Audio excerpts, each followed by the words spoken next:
All right, fellows. So, welcome to the Crushing Limits Unleashed podcast. Today, we have an episode called the Old School Round Table.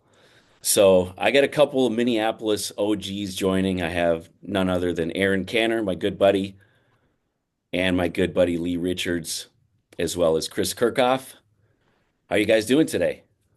Good. Doing well, Good. Loving the weather. definitely.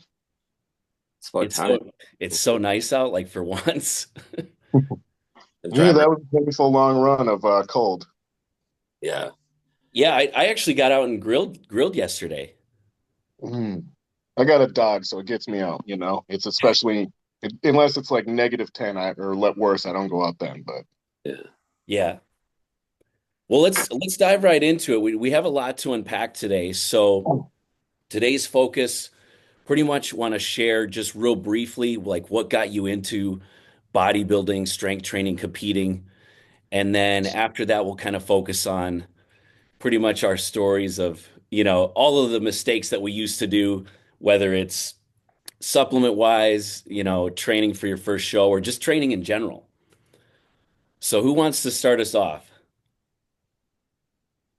I'll start. As far as what got me into it, I don't know. I always liked the idea of being muscular.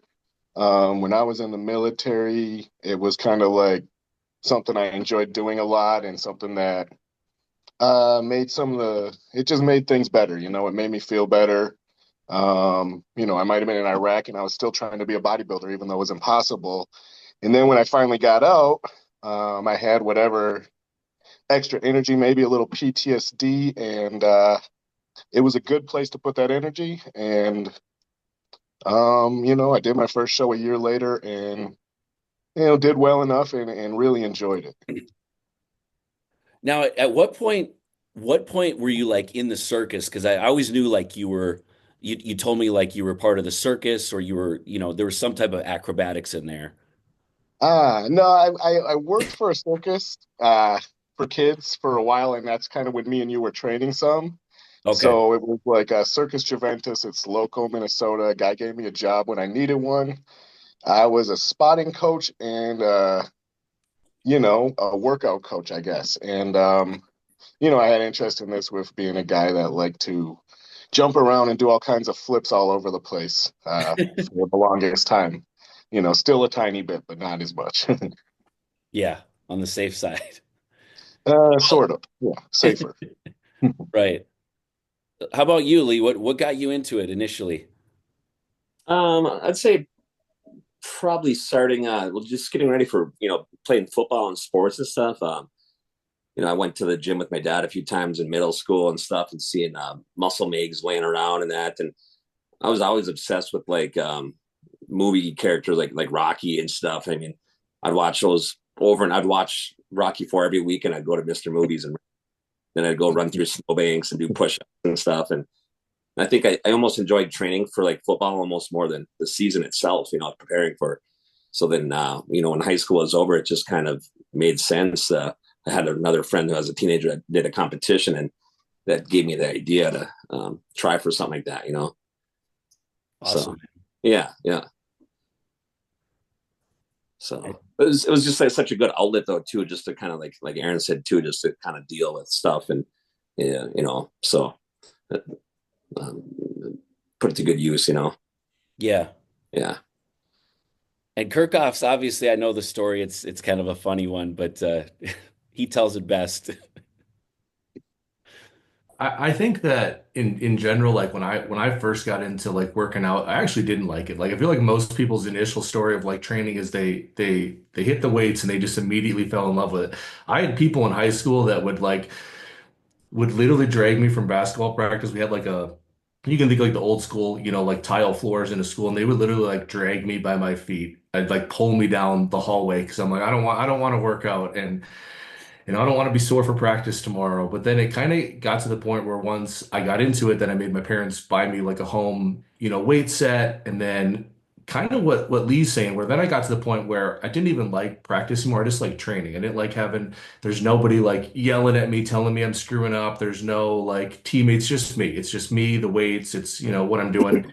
And being like taller. I'm 6'5", like I've always been small, probably, in comparison to like bodybuilding standards. So just wanted to, fill out my frame. I wanted to gain confidence. I always like being bigger. Than the first time, like, picking up a magazine, the first time you see what is possible, you know what I mean? Like, and then I think I'd only been in training for maybe like a year, had absolutely no idea what I was doing. And Chris actually walked up to me in the gym. We didn't know each other. We're from the same hometown, and he just asked me if I wanted to be his training partner. And he's not going to admit this, but he just picked me up as a training partner for his diet, for his con. He was getting ready for his show. He's like, I need a training partner. Let me just grab this guy. But showed me the ropes, which I feel like, early on, much of what I'm sure we'll end up going into, the mistakes and stuff, like helped me a lot with the learning curve of, nutrition, supplements, training to kind of pick up the pace faster than spinning my wheels for years. But yeah, I just fell in love with training, all kinds of training, bodybuilding, powerlifting, like just love the iron. Yep, yep. Yeah, I mean, we trained for years. I mean, I feel like that's where we learn most of our stuff. Obviously we made a lot of mistakes along the way, but I feel like that's kind of what like set the foundation. I know for me, like in Rochester, like we lived like the GNC was like right down the hill. It would take us like 4 minutes to get there. And, at the time I was like 13. So obviously, my dad would have to drive me and I'd always be like, Dad, we gotta go. It's Super Tuesday, you gotta get that 20% off. Yeah. So Cool. he would like begrudgingly, drive me down to the GNC and we'd always take a look and I'd always see those muscle mags kind of in the back of the store and I'm like kind of like looking around. I'm like this is kind of weird, like guys in like speedos and stuff and like just all veined out. Like it was like fascinating, but I'm like I don't know about this stuff. Like, I'm not really sure. And like one day I finally like got the courage to like looking around. I'm like I pick up the muscle mag and it was the year Coleman won his first Olympia in '98, and it had a picture of him on the front, and I'm like, all right, this is just too ridiculous. I gotta see what this is about. And I flipped through, I read the whole thing cover to cover, and it was actually, I was fascinated with Coleman, but it was actually seeing Sean Ray in the mag was like, okay, that's what I want to look like. Someone more relatable, Yeah. When I close. saw Sean, I was like, okay, this is like the ultimate physique. Like this is what I want to see if I can, aspire to.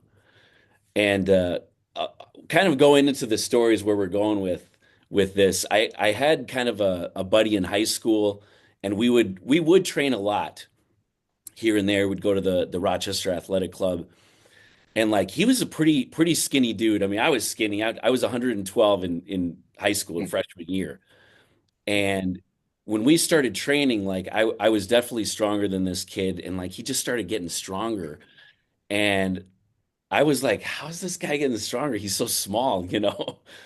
And he finally told me that he was taking this like creatine 5,000 from GNC and like Yeah. originally I wasn't quite sure about it. Like I did some research and I'm like, I don't know, do I need this?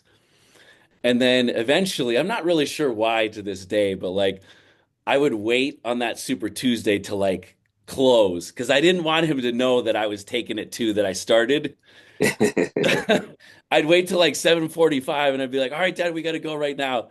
And by then, like no one was really there. Like they were closing up shop. And I finally got my first creatine product and just taking it religiously. And, obviously it did help, which I'm sure you guys tried as well.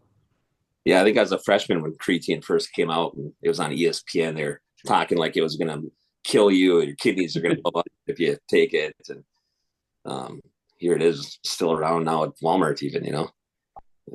Yeah, it's still like one of the proven subs. Yeah, yeah, I feel like the more studies that come out too, it's almost like now it's a supplement. Like in our family, like we're down to like sometimes the kids take it, my wife takes it. Like there's so many other benefits for it that it really has like stood the test of time. Chris, you'll like this story just because the name drop that I'm going to throw in there. But it's funny because in high school, I feel like about the same age, it's like when creatine came out, it really was the kind of thing where people are like they're taking creatine like it's some kind of secret. yeah. then the first kid in our high school to bench 315, it was actually Fulton. And Yep. of Oh, course, right. everyone's like, it's because he's taking creatine. No, it's because he was like the most genetic, freak of all time. But back then it was because everyone was like, just taking creatine. But yeah, I want to hear some stories from you guys. Like, obviously, we all tried creatine. What are some other things, if you can remember, that you tried, whether it's, I mean, just horrendous flavor or, it just gave you a crazy workout? What are some of those things that you tried when you first started looking back, like, seemed pretty ridiculous? I remember I found in the back of Muscular Development, it was like a 1-800 number. Or no, it was the product was called the Beast. It was a black ad, and it was like a 30 milliliter bottle eyedropper. And Yep. it's I probably got my dad's credit card somehow or something. And he found it at my room, and he started calling me a juice head in front of my friends all the time, just as like just. But it was some sort of pro hormone or something, and but it looked like King Kong on the label and stuff. But probably more of a placebo effect to be, more than anything. But it felt amazing, for a month or so. But Do you guys remember those Andro poppers by Pinnacle Labs? yeah, Yeah, so like so at the same GNC, I worked with a guy, his name was James, and he was clearly a bodybuilder. Like the dude was like shredded year round. He had like the perfect California tan. He had the blonde ponytail and like he was always just like so intimidating, but like anytime I'd listen to him talk to a customer, he was like extremely knowledgeable. So I kind of like looked up to him at the time, and he kind of like took me under my wing, like when I was first getting started, and like because I worked for GNC for like it was like 8 years. So like when I first started, I was too young for that stuff. But like once I was like 19, I think I was around 19, 18 or 19, and like I asked him about it again, like do these things even do anything? Like, and he's like, all right, well, yeah, I think you're about the time where you could probably take one. Don't take two, but you could probably take one. And like, you put it on your tongue, sublingual. And I remember the first day, like, holy shit, like I was doing the preacher curl and like I threw 45s on each side, just cranking out reps like it was nothing. And I was like, well, maybe it's got to be the placebo, like Lee was saying. But this stuff was legit. It continued. My strength continued to rise. I think you ran it for like 4 weeks, and then they said like a 4 week on, 4 week off. But that was definitely one of the better subs available. yeah. OPC. Well, I think like Mark McGuire and Sammy Sosa kind of opened up the can of worms, put a light on Mm. the subject, and Oh yeah, Androstenedione Dion and whatever it was, and 1AD. I think that was a popular one. That was a really yep, big one. Yeah. Yeah. yeah. I What can about remember taking I had a workout partner when I was in the Marines, a machine gunner. We're machine gunners. And this guy was Fernandez, and we would go to the Max Muscle at the time. This is about 2003, and we got something. I believe it was the same thing as 1M test, but it was one Max test, oh which yeah. is the Max Muscle variation. And we didn't even know what it was, but the guy's like, "This will work." And it was basically we didn't know we were on steroids, but we were pretty much, I think. And just started making gains, tons of gains, and you're only supposed to take it for like 4 weeks. I think it's extremely toxic, liver toxic, worse than like illegal stuff. I think at the time. So anyway, we take it, for 3 weeks. Then we'd like start losing our gains, and then we take it probably sooner than we should again, and just felt like garbage. The gains were good, but if you took it for too long, you felt like garbage. And at some point, about half year later, my friend that was the workout partner, we like I said, we didn't even know what we were taking. He had to miss some training because he had to get his gyno removed. So Yeah. Oh, the supplement over the counter gave him gyno. Yeah, Yeah. gee. Yeah. Methyl one test, I think that was. it was good. It were. I mean, it was good until it wasn't good. Well, honestly, I feel like I was younger, but I don't think there's anything stronger, but also the worst sides, the gyno, the mood swings, like the water retention. I think, Feeling like actually garbage, because like I said, we would it, take it longer than we should. yeah, yeah, shut you down. It was horrible. but it worked. Worked until it did. And I remember also they came up with that NO2 and acted like, NO2, where they acted like it was like the most magic thing, and even back in, 2002, they were charging like $80 a bottle for this stuff.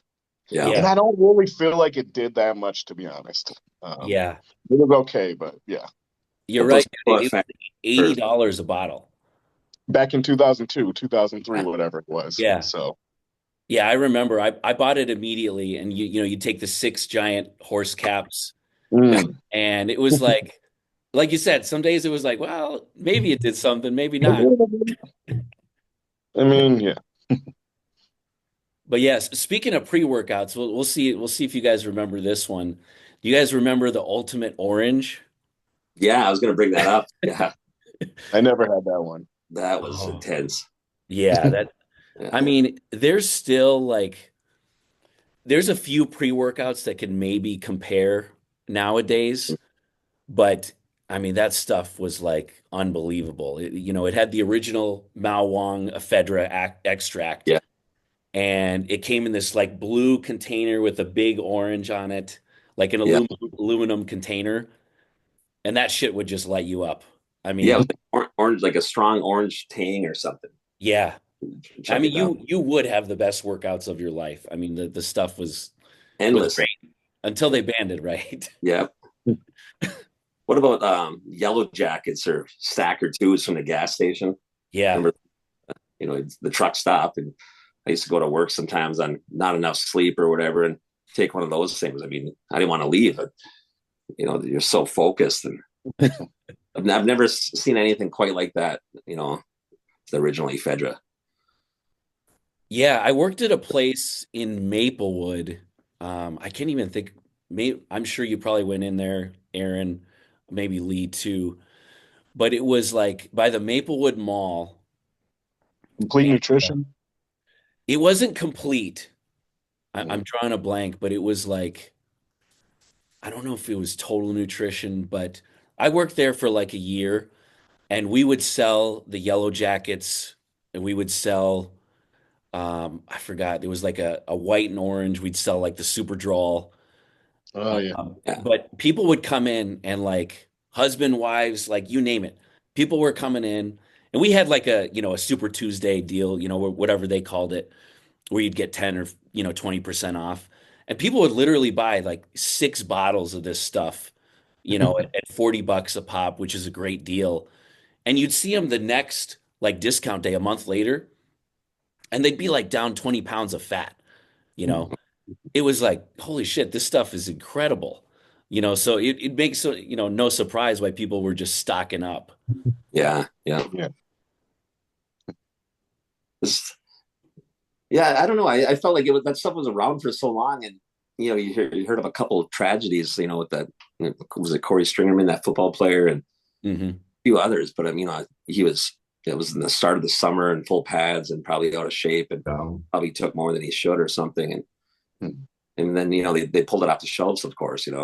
those like wrestlers in sweatsuits in a sauna on a exercise bike, and then they're like, oh, it's the ephedra. It's like, Yeah. Well, I think because that's what they used for making meth, of course. So I think that's another. They took it off the shelves because people they were taking it and somehow making it into. yeah. I So swear they phased that out like right before that first competition, Chris. So like we're Yeah. like, and then we had to order like you had to order like an asthma medication because the active ingredient was ephedra. bronchiate. Yeah. Yeah, that's right. Good memory on that. Yeah, we had this shitty ass like Broncade, and then Yeah. we got the plain like the no dose caffeine pills, and Yep. then you stack it with Excedrin, Yeah. aspirin. Yeah, Yeah. aspirin, and that's like your basic ephedra stack. It It still didn't wasn't, hit quite the same though. but it was close. Yeah, Yeah.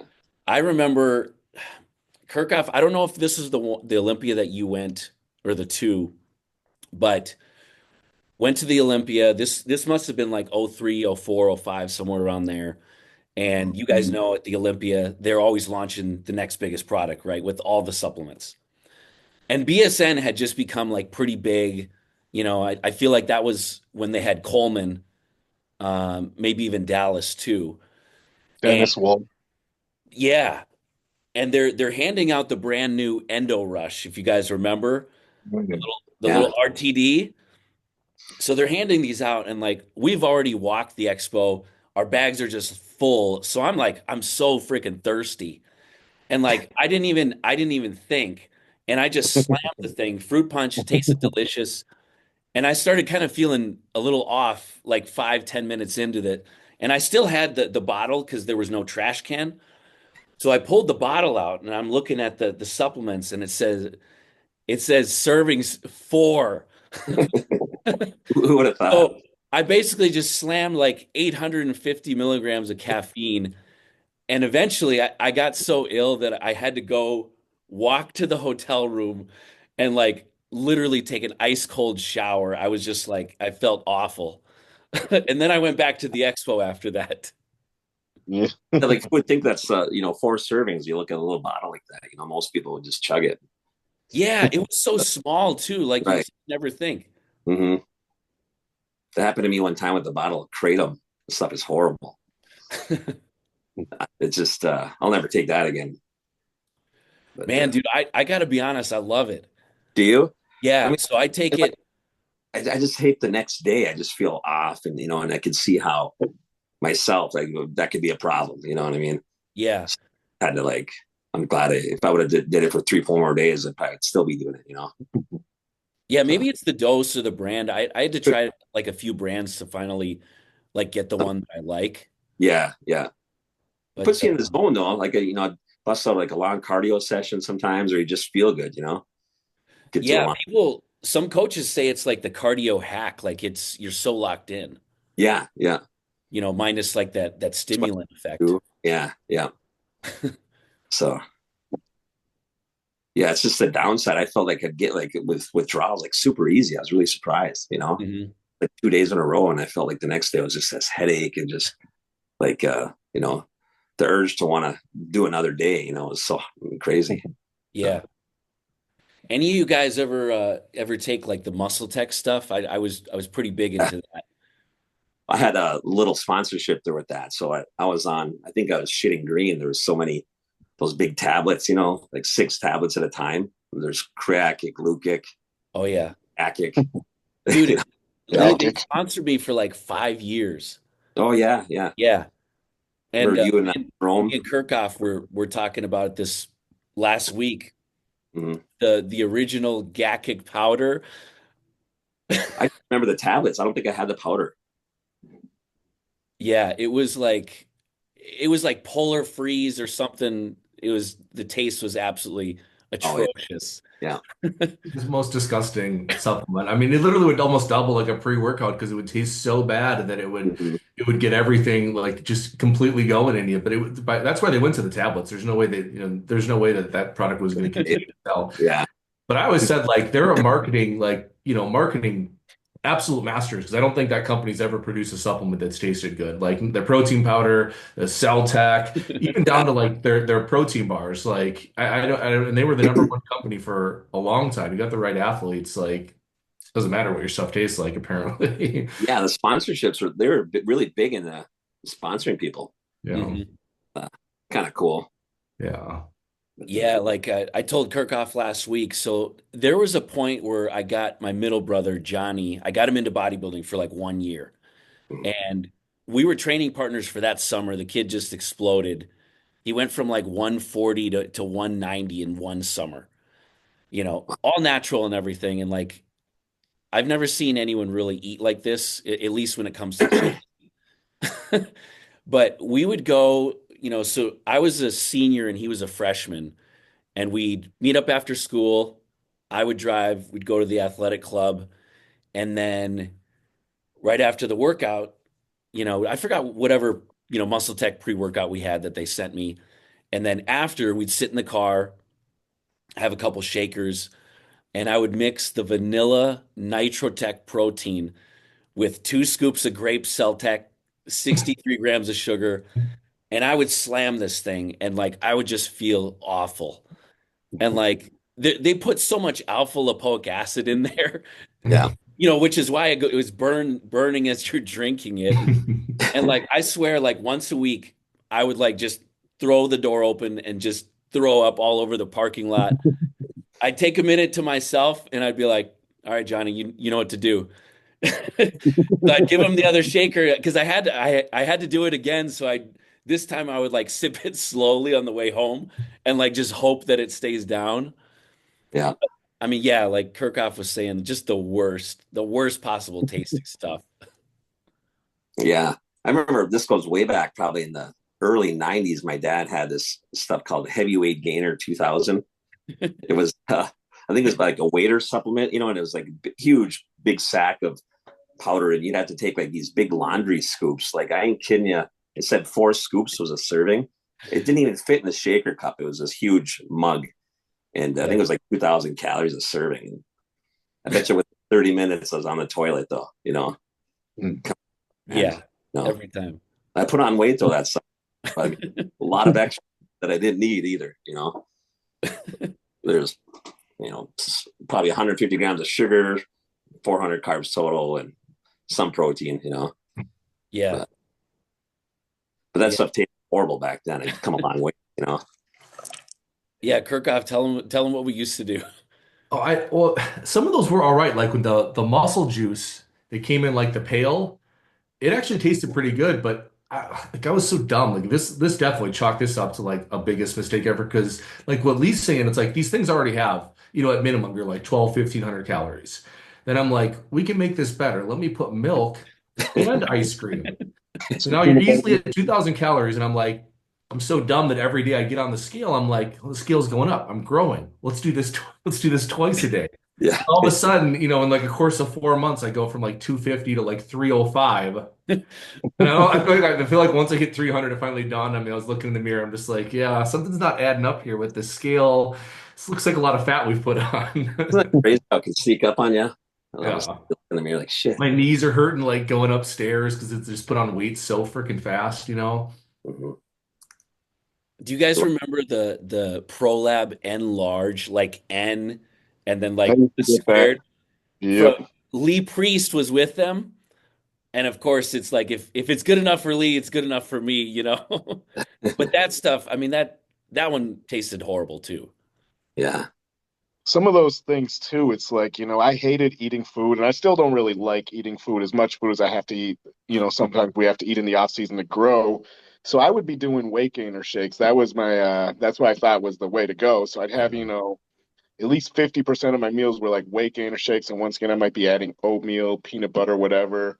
Um, and I just felt like crap too. And some of those things, I remember the Muscle Meds one that Kai Green was sponsored Oh, by. Like if you spilled that in the sink and you tried to clean it up later, it was like cement.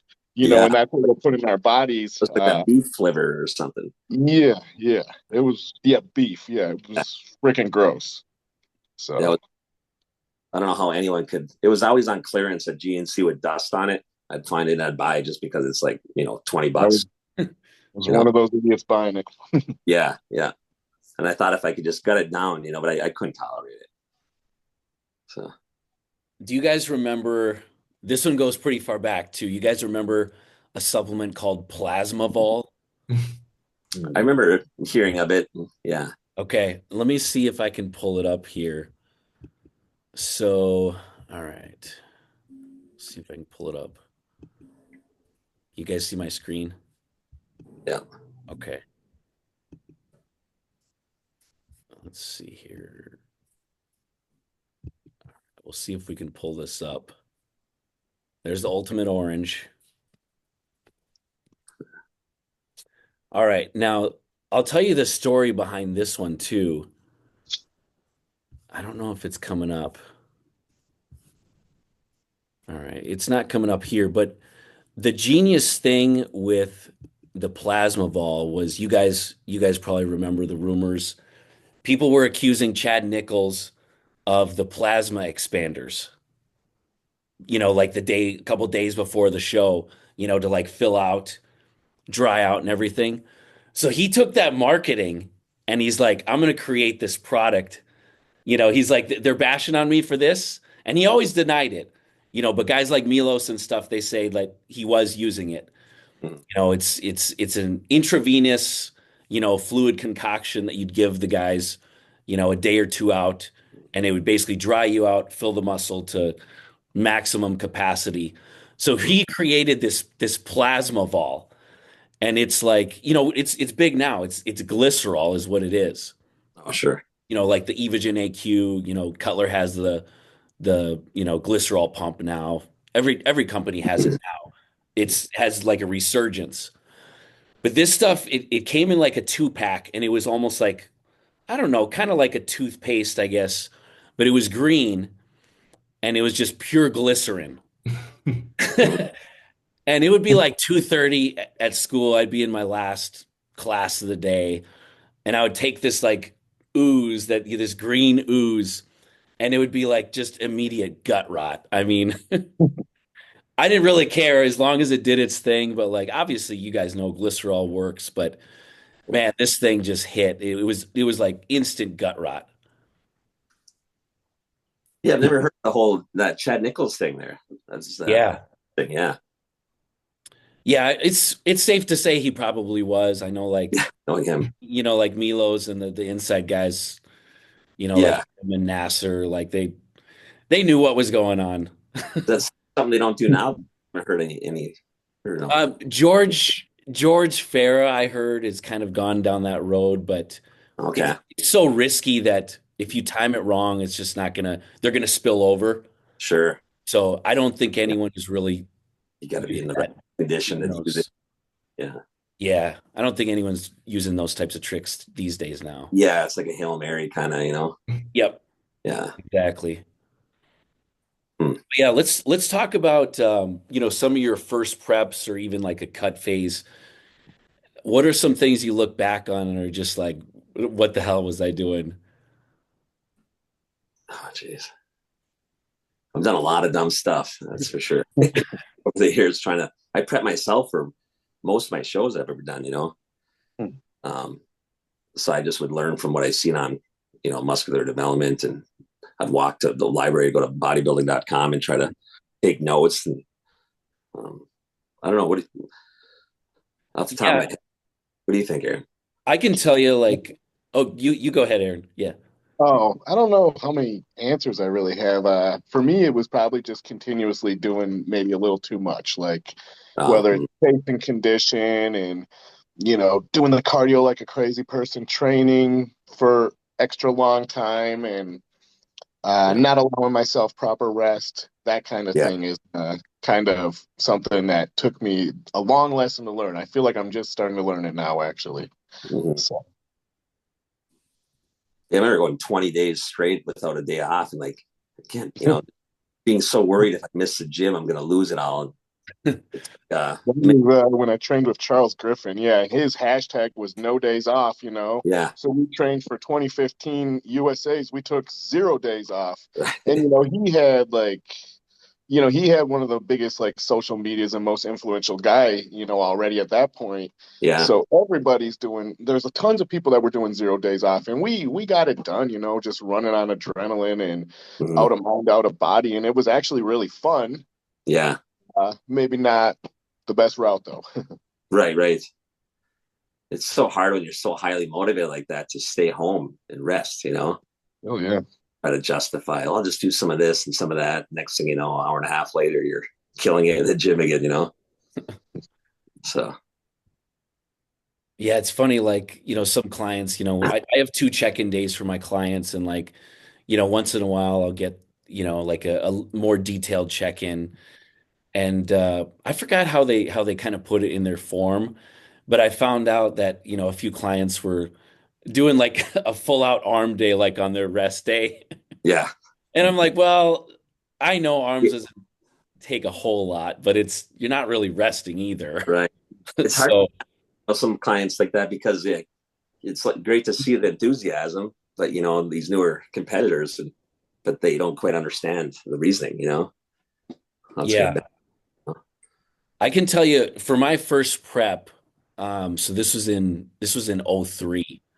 So my first prep, it sounds just ridiculous now to this day, but every night, you guys probably remember reading, every night before I'd go to bed, I would lather myself with preparation H to Good dry out commitment. and thin the skin. Now, Yeah. on top of that, I'm in my tiny ass dorm room and I'm covering myself with saran wrap. So my whole body's covered in preparation H, which smells awful. I got the saran wrap, and then I just hop into bed, and every time you turn, you hear that like crinkle, you know? Yeah. Oh, Man, God. I Then you get respect up that. and you're like, all Respect right, the commitment. let me just peel this Yeah. off, take a shower. I would always use that preparation H, my abs and glute ham tie in, and lower back like the night before and morning of the show. I mean, that was on there. I'd be slipping around on the toilet seat that had so much on me. And, you know, then of Did course, you ever think that it helped at all, or absolutely not? maybe that little stomach fat around the belly button, maybe just a small degree, a little tighter, maybe. Yeah. I mean, if very minimal. So you You, guys you must did have drink dropped that like after that. the first prep, Chris. Yeah, Yes. It never I don't recall that when we were dieting. it never came back after that. I had a bag. My training partner, he'd laugh. He'd call it my voodoo bag because it had red wine in it, and all sorts of, of course, honey and God, I can't remember what else, candy, all sorts of way too many treats, way more than I needed. Yeah. And slapping myself backstage, veins going, and It's funny looking back, like at that the first show that we did together, Chris, because I feel like everything that I did, I'd chalk up to be like a mistake, but nothing was like I didn't cheat on the diet. Like it's funny looking back and be like, this is my would have been my most like disciplined like diet I ever did because we're college students. We only did 12 weeks, which I was way too way too fat just to do a 12-week diet. But it's like the fasted AM cardio. I've never done that for a diet since. And when you're like a college student, you're already sleep deprived. Like the dumbest thing I could have done was getting up at 5 a.m. and instead of taking the extra sleep. Then it's like I'm on the stair mill. My heart rate's like 170 on there. Part of that's because of how terrible my condition is. Like, should have just walked on the treadmill, like was exerting, too much, way too much, effort in the cardio. Then it's like I feel like the only foods I ate in that diet were egg whites, chicken, and like a lean fish, which now like I'm the opposite. Like my diets now are much more like fat, whole eggs, like red meat. We didn't like we're like, oh, he's holding so much water. So you didn't let me eat salt. Can't even tell you how I felt like training. There was like no pump for like 3 months. Like brown rice, which I just despise, like I don't eat any of these foods anymore. But I was locked in on the plan we had. It just I had too much too much weight to lose. yeah, I Yeah, do I do remember remember. having that. Oh, sorry. No, you That go. Yeah. no salt for the whole last week. Yep. And the guy that was my original coach, they had some plan where you had to eat the exact same, like all your carbs for carving up came from sweet potatoes and rice cakes. And it was very, very important that you eat the exact same amount of carbs of sweet potatoes and the exact same amount of carbs of rice cakes every meal. So if you got 75 carbs, you get 37.5 carbs of rice cakes, 37.5 carbs of sweet potatoes. And this was extremely important. And, uh, and this guy was good at getting people in shape, Mike Mitchell. But Mhm. looking back on it, I'm like, I don't understand why it was that important, but Yeah. it was fun. Chris, I got to ask if you recall this. Tell me for that show that you recall the drive from Duluth to Madison, that you recall how many times we had Um, to stop. Gosh, we must have stopped. I think the longest stretch would be 10 minutes. Like 10 minutes would have been like a long stretch without stopping. Because I'm pretty Yeah. sure like let's say we left at like 7 or 8 in the morning. I think I'm like a gallon and a half like deep of water at that point already. So you drive, pull over, you don't even stop at a gas station, pull over, pee, and then like you literally be a mile down the road and be like the urge is coming again to yeah. pee while I'm drinking more water. We had to have stopped like 15 to 20 times, I feel like, maybe more. At least at the absolute minimum. I took a couple extra hours. Yeah, it certainly wasted a lot of time. Yeah, I took X-Lax, so a little piece of chocolate one time. I was headed down to the Fox City show. This is when I lived in Upper Michigan, It must have been like a little too much or something. I was trying to clear out my stomach, the night before the show. I'd get down there like Friday midday, and I wasn't even out of the Upper Peninsula yet, so close to Wisconsin border, and had to stop at a gas station. I was pounding on the bathroom door. Someone, Let me in. yeah, just it was just like Dumb and Dumber, that scene. I was on there sweating, and I couldn't believe, I bet you I lost 5 pounds right there. Luckily I made it just in time. Like it was bad. Did you have to stop again, or was that it? That was it actually, and it kind of settled down after that. But it was I held it for as long as I could. That's rough, man. Yeah. You got to get a bottle for the car ride. Right? Yeah. Yeah, I'll tell you one. This was actually, man, this was 2 years ago. This was at the Universe. So the night before, I don't know why this happens, but I've talked to you guys about like getting nervous on stage and all that stuff. I remember being 20 years old, doing my first show, like it was yesterday, and like people would always ask me, like, "Are you nervous? Like you're gonna be like in this speedo, like in front of how many people?" I'm like, "I'm not nervous. Like I'm ready. I'm ready to go." And I wasn't nervous whatsoever. I got out there, did my thing. I wasn't nervous. I started to get nerves, like I would say the past, let's say 5 years, 6 years competing, even though I was like 20 some shows deep. And all of a sudden I would just start to get nervous backstage. I'd be good. And then it would just hit me, just anxiety backstage for no reason. So the night before, I'm like carbon up, I'm getting ready. And I have like, what do I have? A beta blocker. I had a beta blocker or a Xanax or something. So I'm like, okay, I know the dose. Let me just take like, half a pill just to kind of, might as well just get my cortisol down, just relax as I'm just, put my feet up, take a half pill. Nothing happens. Like I feel good, feel relaxed. And I'm like, okay.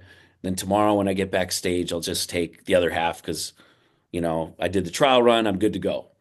So I get backstage early, like I always do, find my spot.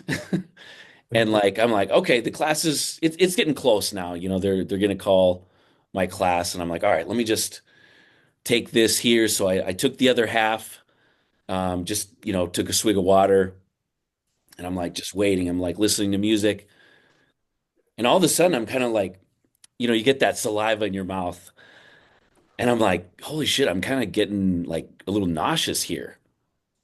And I'm like, all right, it's just the nerves. Like you're good. We got a battle today. Don't worry about it. And like I stand up for a minute, I'm starting to like stretch out, and I realize like I'm gonna throw up. Like I'm actually kind of nauseous. So the class is like lining up right now. I don't do a whole lot of pump up backstage, so I'm like, holy shit, I'm gonna be sick. I get to the bathroom and I go in there and I'm just like heaving, I'm just throwing up like violently. And like obviously I knew it was the pill. Like I don't know why it made me sick on show day. But I keep throwing up and then it stops for a second and I keep throwing up again. And then finally I've like accepted the fact that I'm not going to get on stage today. Like Oh no. like they're going to line up and I already accepted it. Like, okay, today is not the day. I'm not going to win today because I'm not getting on stage. But I heave a few more times and I like kind of go wash up, run out there, and they're like literally just they're like going up the stairs and I like Oh, get to my spot, go out there, no pump, and I do the show. But it's like it's just one of those weird things where yeah, you try something the night before and then you try it and it's like it didn't work that day. yeah. Mm. How did on stage? It was fine. I didn't Yeah, win that particular time, but it was yeah. yeah, that was when I came in second. But My core was nice and tight, probably. dude, Nice flat it was midsection. That's what I was it was thinking. flat. Yeah, Yeah, I didn't have any problems like posing or anything. Like I was sure. fine after that. Yeah,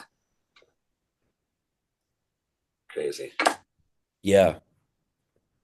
So a lot's changed though. I mean, so like since we got started, what do you guys think of social media? Like, is it good? Is it bad? Is it somewhere in the middle? What do you guys think? Because obviously we were around when, there was obviously no talk of social media. Yeah, I mean, I remember MySpace was a thing. Um, Yep. I used to, get into that. I used to search people, competitors like Christine Bongiovanni. She'd post that competitor list, and I'd be, searching everybody on their MySpace. But yeah, but it's nothing like it is today, though. Yeah. Yeah, looking back, like me and Kirkhoff talk about this, like I'd say like on a weekly basis, but when it first came out, like Facebook, like, I had that, but I forgot exactly who, but I saw some people kind of like they were posting a lot and it's like, oh, okay, kind of cool, but I'm like, I absolutely hated it. I mean, right when it came out, I don't remember how many more years, but I know like 11 and 12, I had no social media whatsoever. I deleted it because I just hated it so much. And like thinking back, it's like, man, if I had kind of kept up and like put any presence on social media, how much more relevant would I be today? You know what I Right. mean? Yeah. I hated it, so that therefore I wouldn't post. Yeah. It only hurts you, really. I think it's a huge edge if you're good at it and you know how to utilize it. For a lot of people can kind of put their name out there, and whether they're business or even just going into a competition, if you have you can really hurt yourself too, though, right? If you overdo it or come off as arrogant, I don't know, can lose a lot of followers or might not Yeah, be the I image you know want. that one thing too that I don't like about it is that you get desensitized. Like you get Nick Walker, Derek Lunsford, they're posting daily pictures and Yeah. updates. And those guys are, they're absolutely insane. They're on another level. They're top tier. But when you see it over and over, you see the comments, the hate comments and stuff, and it's like, no, no, no. These guys are incredible. The Mhm. fact is that you just see them every day, every time you scroll, so that you're just Right. like, that is the norm, even though these guys are not normal. Right. Right.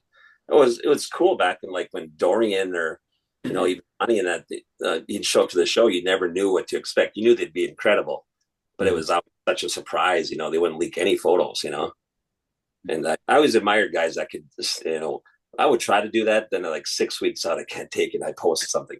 Shit. Why did they do that? Or you might, be excited about it for a few days and you may regret it later on. Yeah, I feel like that was for sure the best. I mean, like, I remember, Kirchhoff went to a couple Olympias. Like, this was when Coleman was at his peak, like Mm, 03, 04, we were there. And it's like we get to the press conference and we're like, oh my gosh, like look at his jawline. Like he's so like sucked in. And like you said, Lee, like you hadn't seen a single update on the Get Big forums. You yeah. you had no idea other than, he's wearing a suit, like the jaw, you could see the jawline. Yeah. And it's like you didn't really know until, like Coleman stripped down at the press conference. Yeah. I'm 300 pounds too. That's Yeah, right. That was a sweet suit he had. that was so sick. The Yeah. black and then the pinstripes. Yeah. Yeah.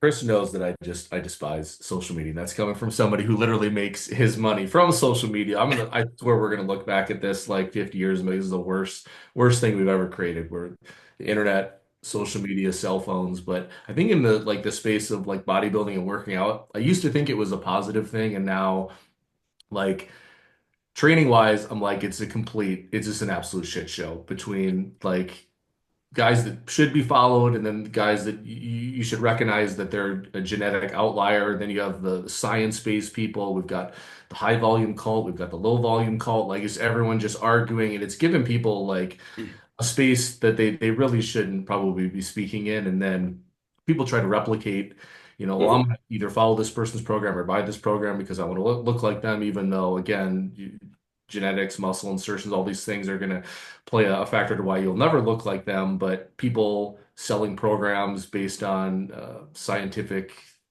theory and training that they've just made up because you have to have something. We just talked about this, Chris. You have to have something to sell a program, or it has to be something different. Where like I miss like the old days. I wish it was still just magazines. I think going into shows, it was so much better. Like that would the Coleman story would have been totally different if we had seen a photo of him at 300 pounds, 2 weeks out. Like the wow factor was so much greater.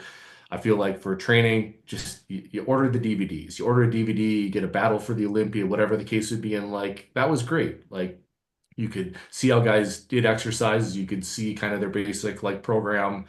Um, I think it's gone like way overboard now.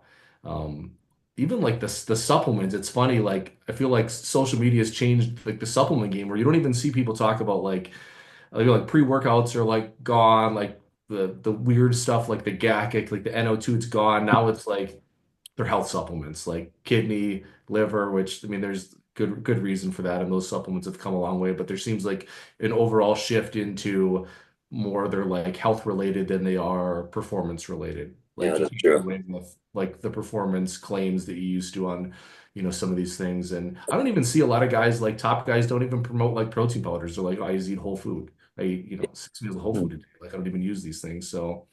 But yeah, I can't stand it. Like I won't even scroll like Instagram a lot because then I get sucked into like the comments on people's posts and I'm just like maybe want to bang my head up against the wall. Yeah, I think people don't fall for a lot of these gimmick supplements. Like Tribulus. You're not going to get huge on Tribulus anymore. You know what I mean? We finally, Right. I think most people know what really works and what doesn't. So those kind of supplements aren't as promoted. Um, they're out there. There's plenty of it, but I just see so many people that are giving um, suggestions and stuff without even any time in the game. It's these younger guys and stuff, and the stuff that they're preaching. That they're trying to almost just to be controversial, just to get views. Almost like they even know they don't know. But yeah, Yeah, that's I think like you guys were saying, like that's probably the most frustrating thing to me with social media is that, think about it, like to get into GNC, you have to have, a supplement that's third party tested, right? To get into Vitamin Shop, it's like a similar deal. So that like they've reached a level to where, okay, you've put money, you've invested money, now you're an authority on some level, at least to have a supplement out there for sale to make money. Versus like anyone on this pod can just create a supplement line. I did the pre-workout for 5 years and I can just hop on Instagram and now I'm an authority. I am selling a pre-workout and it could have anything in it. It could have a proprietary blend. It could have literally nothing in there that the label states. But mm-hmm. because I'm on Instagram, it is now for sale. I can take your money even though I'm not qualified, you Mm-hmm. know, and that's total shit. Yeah, yeah, And you guys know, you scroll through Instagram, it's like, oh, wait a sec, and the phone obviously recognizes, oh, you're talking about joint health, yeah, like yeah, yeah. what's this joint health, like with no credentials, and then it's yeah, and with the training, it's just like there's before it was all, it was Hani Rambod, it was Chad Nichols, Chris Aceto, Yeah. George Farah, like those were the authorities. Mm-hmm. Dan Duchesne. Now anyone is an authority Right, right. without even doing a show. Yeah, yeah. I see some That people that's the part that just that just frustrates me the most is somebody that just absolutely loves like the training aspect to see the stuff that's set out there, the things that people get away with to sell their programs, to knock things that have been, I guess you'd call them tried and true for decades. It's unfathomable to me where these platforms have gone and the things that people get away with saying. yeah, And I like kind of have oh, trouble not judging somebody that, is on their phone the whole workout and posting stuff. And like, it seems like their social media is more important than the workout.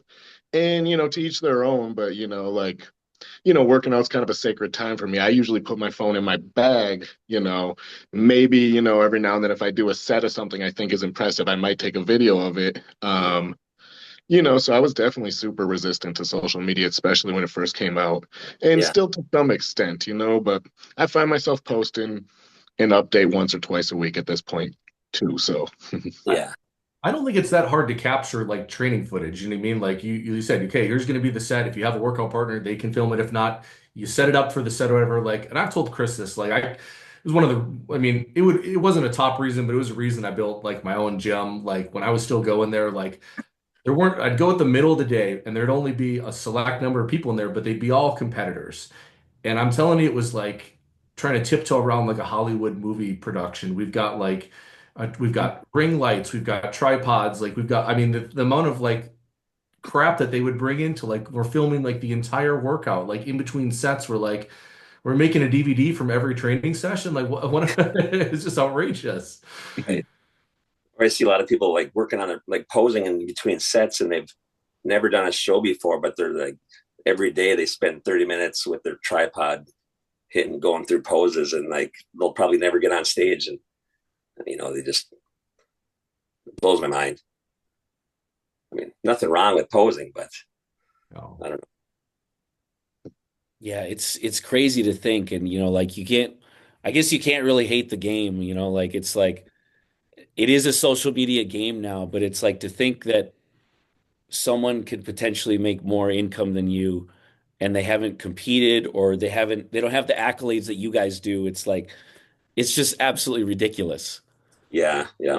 I think I'm just kind of used to it almost now, It's just Yeah, like they it's just don't know, what they don't know.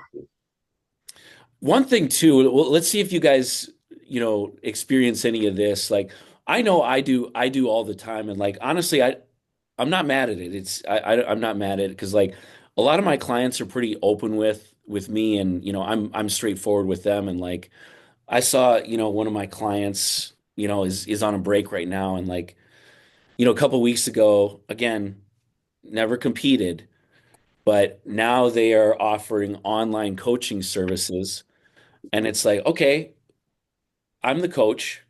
I obviously had a huge portion in that, getting you to where you needed to be. I'm never gonna take all the credit because they did the work, right? At the end of the day, they have to get up, they got to do the cardio, they got to eat the meals. But without the direction, they'd never get to where you guys are gonna help them to get to, right? So you're a key part in that. And I always tell people, like, you got to make your money too. Like, I'm never threatened. A good coach is never threatened by someone coaching others. Like that's the sign of a good coach. You're not threatened by it, And I always tell people because some people are really respectful. Like, hey man, like I live 2 hours away. Do you mind if I train a few clients? I'm like, absolutely, go for it. Like you got to make your money too. And I always tell them if it helps you make money so that you can pay for my services, so that you're a longer standing client, we can get to your goals faster. I'm all for it. Like there's no like competition if they're not even within driving distance, Right. but it's kind of when you start seeing the posts without really a conversation and it's like, oh, you're a coach now, really? Huh. Right. Hmm. Mm. Okay. Yeah.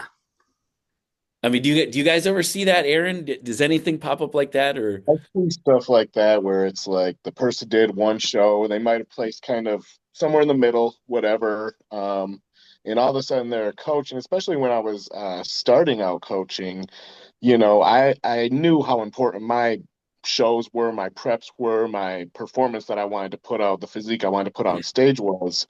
So I was hesitant to coach people at first because I just knew how big of a deal it was. Yeah. And then you see this person that has like little experience and they're actually getting a pretty good amount of clients. They might be totally unqualified, getting a pretty good amount of clients just because they seem like they're just not worried about it. They're They're, confident. they're like, It almost seems like they're like a liar or a sociopath almost. That's maybe a little bit harsh, but it's like you just don't care, like it's not important. You're just trying to get yours and mhm. not worried about not knowing unless they don't know that they don't know. I don't know. So Just fake it till you make it. Yeah. maybe. Yeah. Yeah. I know who you're talking about. I mean, I think I'm talking about a lot of people. Right. Yeah, that's fair. Good at sell, Respectfully. good bullshitters, and people fall for it. But the truth comes out, in the wash. So I think with like the online stuff, it's and I feel like this is what I've noticed. I feel like I've heard other people speak on this, but the more assertive you are that you are an expert, the more like confident you are, almost to the point of being like you're narcissistic, like sociopath, like you will get more sales. Like the online culture just allows people to you can create this persona about yourself that you are an absolute expert. I've seen it in just a million fields. It's not just, bodybuilding. I see it everywhere. And I'm like, how do these people sell so much? How do they have so many followers? And I watch their videos or I see the way that they post things, and they are so authoritative that they are absolutely like the expert at this that, people they don't even question it. And it's fascinating to watch because you wouldn't see that before social media. You wouldn't see that just talking to somebody. But when you create content, and people even do it faceless, they don't even show themselves and they're somehow selling products and things. It's kind of interesting. Yeah, that's a good point, man. Are you guys who here is tuning into the Arnold?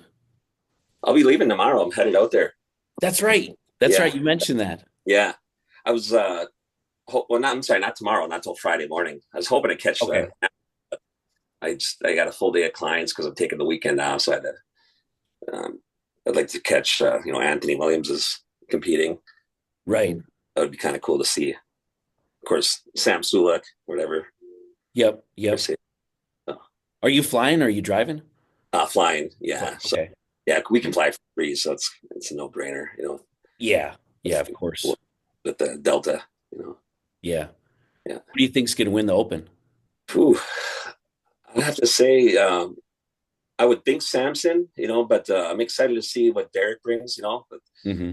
I think he's going to be his best ever, but I think Samson just keeps getting better too. And um, the one guy, was it Carlos? Yeah, Carlos Thomas Jr. I'm excited to see how. I think he's going to surprise some people. He might be in the top five. Yeah, we saw him live in person for his pro debut at the Oh, Texas Pro yeah, 2 years ago, and I mean yeah, he was really impressive in person. yeah. Seemed like such a cool guy. I've met his dad a few times. Real friendly. Great dude. Yeah, he'll talk your ear off. Yeah, like he's like overly nice. It's almost like weird. I'm like, eh. I saw an update that Carlos coach Patrick Tour put out today. I felt like the photo was somewhat, and I'm rooting for the guy who's got great proportions. But Yeah, I felt like the photo had like a decent amount of editing or whatever, and he didn't look like he was in the right shape to me. So I don't know. We'll see. That's just my impression from that photo. I saw the it too.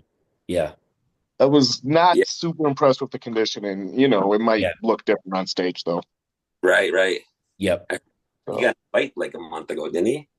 Is you that the got one? what? Didn't he get in a fight like a month ago? No, that's Patrick Patrick. Oh, Moore. okay. That's what I thought you Patrick Yeah, meant. he Moore. got in a fight. He's probably going to be towards the bottom, I'm guessing, Yeah, I Yep. think size. with Eh? Justin Rodriguez, respectfully. Oh Yeah. yeah, So, yeah. uh, yeah, it's hard to bet against Samson. I mean, I would like to see it mixed up. Mhm.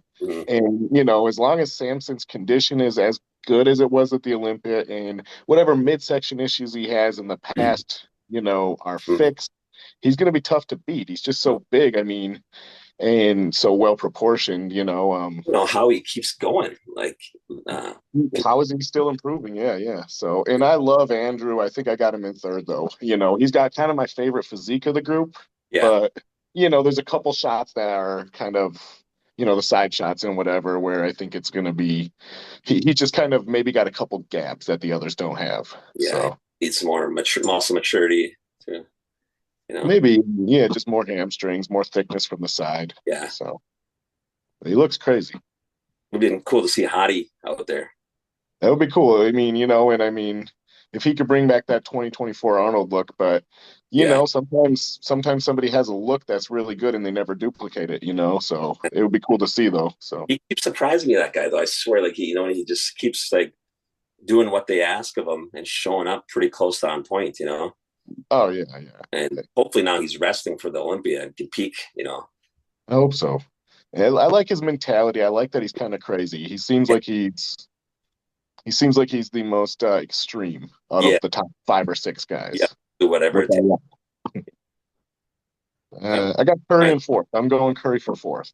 Maybe oh that's a wow. projection because he's about the same age as me, but I'd like to see him do well. I'd hope so. Just don't know how much he looks like he's brought up his legs a little bit. It looks pretty good, you know. Yeah. We'll see if he's a little bit smaller in that costume. I don't know. Uh-huh. So Yeah, he's got the aesthetics, symmetry. yeah. Yeah. So Kirkhoff, what do you think, Samson versus Lunsford?